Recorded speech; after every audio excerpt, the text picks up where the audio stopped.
Break के बाद इस्तकबाल। श्रीलंका में इक्तिसादी बहरान नित नए बहरान की अमाजागा साबित हो रहा है। अवाम सड़कों पर उतरने पर मजबूर है और अरबाब इख्तिदार उनके निशाने पर है। तशद्दुद की ताज़ा लहर में 5 हलाकतें हुई है, जिसमें हुकूमरान जमात का एक अरकान पार्लिमान भी शामिल है। तशद्दुद में 109 अफराद जख्मी भी हुए हैं। तशद्दुद के नए दौराने पर काबू पाने के लिए कर्फ्यू में बुध तक तौसी कर दी गई है। बड़े पैमाने पर सिक्योरिटी एहलकार तैनात किए गए हैं। ख्याल है कि वजीर आजम महिंद्र राजपक्षे मुस्तफी हो गए हैं, लेकिन एहतजाजी सदर गोटाबाया का इस्तीफा भी चाहते हैं। इक्तिसादी बहरान का शिकार श्रीलंका के अवाम तमाम तरह की मुश्किलों से दो चार है। लोड शेडिंग, ईंधन, जरूरी अशिया की कमी के सबब अवाम हुकूमत से नाराज है और बरहम भी है। वो पिछले महीने से एहतजाज कर रहे हैं।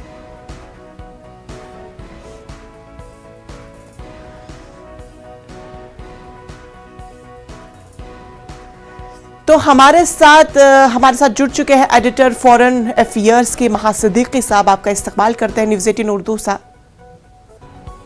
तो आपसे जानना चाहेंगे इस वक्त श्रीलंका के पूरा मंजर अभी किस तरह का है? इंशा, देखिए, जो श्रीलंका में हालात बने हुए हैं वो मार्च महीने से इसी तरह के बने हुए हैं। लेकिन कल जो हमने देखा कि किस तरह जो लोग सरकार के खिलाफ अपनी आवाज उठा रहे थे, क्योंकि वहां पर जो हमने इकोनॉमिक क्राइसिस देखी है वो दिन पर दिन बुरी होती जा रही है। तो कल जो प्रोटेस्ट थे, प्रोटेस्टर्स का कहना है कि वो एक बहुत ही ऐसे तरीके से अपना प्रोटेस्ट कर रहे थे जिससे कोई भी वायलेंस नहीं होता, वहां पे किसी तरह के बुरे हालात नहीं पैदा होते वायलेंस के तौर पर। लेकिन जो उनके हिसाब से जो सरकार की तरफ से जो लोग थे उन्होंने उन पे हमला किया, जिसके बाद वहां पर क्लैशेस शुरू हो गए गोल फेस ग्रीन में, और वहां पर 5 लोगों की मौत भी हो गई। इसके चलते अब जो हालात वहां के हैं वो और बिगड़ चुके हैं। महिंद्र राजपक्षा ने रिजाइन कर दिया है, वो वहां के प्राइम मिनिस्टर थे, लेकिन प्रेशर बना हुआ है दूसरे राजपक्षा पे, गोटाबाया राजपक्षा जो वहां के प्रेसिडेंट है। ये एंगर जो है, जो वहां पर इस वक्त गुस्सा है, वो राजपक्षा फैमिली के अगेंस्ट भी है। वो चाहते हैं कि ये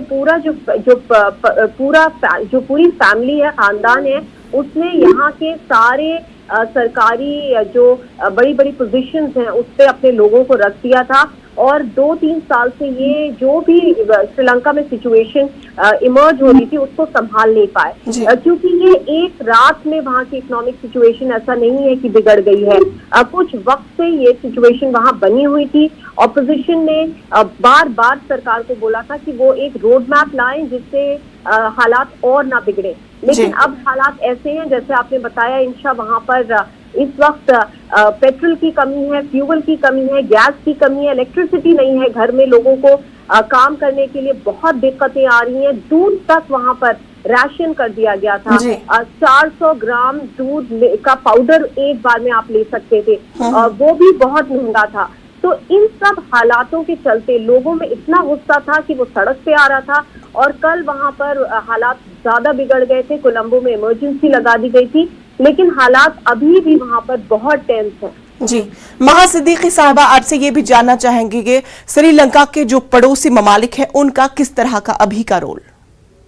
जैसे अगर हम बात करें भारत की, हिंदुस्तान की, तो हिंदुस्तान ने वहाँ के लिए पहले तो जब मार्च के महीने में जो वहाँ के फाइनेंस मिनिस्टर थे बेसिल राजपक्षा, जो कि अब फाइनेंस मिनिस्टर नहीं है, उन्होंने सबसे पहले रिजाइन करा था जब ये वहाँ पे हालात बिगड़े थे। वो आए थे हिंदुस्तान और उन्होंने हिंदुस्तान से एक लाइन ऑफ क्रेडिट ली थी, $1 बिलियन की। लेकिन वहाँ के लोगों का ये मानना था कि ये लाइन ऑफ क्रेडिट काफी नहीं है और हफ्तों में ही खत्म हो जाएगी, जिस तरह की सिचुएशन बनी हुई थी, और वही हुआ। उसके बाद हिंदुस्तान ने फिर से श्रीलंका की मदद करने के लिए एक और लाइन ऑफ क्रेडिट असिस्टेंस के तौर पर वहाँ पे फ्यूल भी भेजा है, खाने के सामान का भी असिस्टेंस और कंट्रीज कर रही हैं।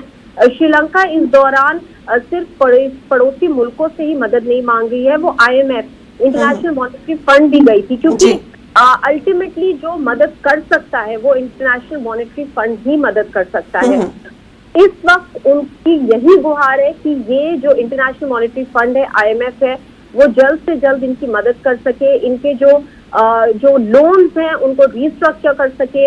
वो चीन से भी बात कर रहे हैं क्योंकि चीन के बहुत सारे लोन श्रीलंका पे हैं, जिसकी वजह से स्थिति वहां और जिसकी वजह से हालात और बिगड़ गए थे, उनकी फाइनेंशियल हालात।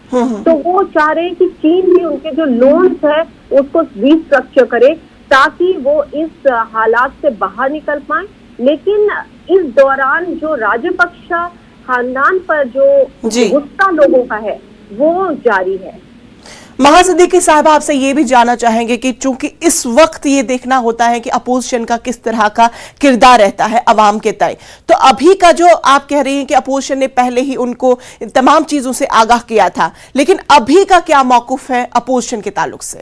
देखिए, कल ऑपोजिशन ने जब प्रोटेस्ट हो रहे थे और जब हालात वहाँ बहुत बिगड़ गए क्योंकि वहाँ पर वायलेंस हो गया, मारपीट हो गई, क्लैशेस हो गए, गोलियां तक चल गई, तब ऑपोजिशन ने फौरन साजिद प्रेमदासा जो हैं ऑपोजिशन लीडर, उन्होंने पब्लिक में आके ट्विटर पे ये बोला कि अगर हालात इससे ज्यादा और बिगड़ेंगे जो हमने आज देखा यानी कि कल देखा, तो बहुत इसका बुरा वो होगा, फॉल आउट होगा। जो प्रोटेस्टर्स हैं उनको एक तरह से प्रोटेस्ट करने दिया जाए, मीडिया को कवर करने दिया जाए ये, क्योंकि उनका ये एक तरह से उन्होंने ये एक्यूजेशन लगाया था, इल्जाम लगाया था सरकार पे कि सरकार नहीं चाह रही कि मीडिया कवर करे किस तरह का गुस्सा लोगों में है, और जो लोग बाहर सड़कों पे आ रहे हैं गुस्से से, सिर्फ प्रोटेस्ट कर रहे हैं, कोई तोड़ फोड़ नहीं कर रहे हैं, कोई क्लैशेस नहीं कर रहे हैं, मारा पीटी नहीं कर रहे हैं, वो सिर्फ अपना गुस्सा जाहिर कर रहे हैं, उनको बाहर आने दिया जाए, उनको रोका ना जाए। ये कल फिर ऑपोजिशन ने बोला है। ऑपोजिशन का ये कहना है कि वो पिछले 2 साल से और पिछले 6 महीने में कम से कम बहुत जोर लगा रही थी सरकार पे कि सरकार एक रोड मैप लाए जिसमें वो खुद भागीदार होंगे, वो भी सजेशंस देंगे कि कंट्री को कैसे बचाया जाए, उनके मुल्क को कैसे बचाया जाए इस इकोनॉमिक मेस से। लेकिन उनका ये एक्यूजेशन है, वो ये इल्जाम लगा रहे हैं कि सरकार ने उनकी एक बात नहीं सुनी, राजपक्षा ने उनकी एक बात नहीं सुनी, जिसकी वजह से आज ऐसे हालात हैं कि श्रीलंका में इमरजेंसी भी लगी हुई थी पहले, अब वहाँ कर्फ्यू लगा है कोलंबो में, लोगों की आम रोजमर्रा की जिंदगी भी बहुत मुश्किल हो गई, मुतासिर हो रही है। तो चलिए, अपना कीमती वक्त हमें देने के लिए बेहद शुक्रिया।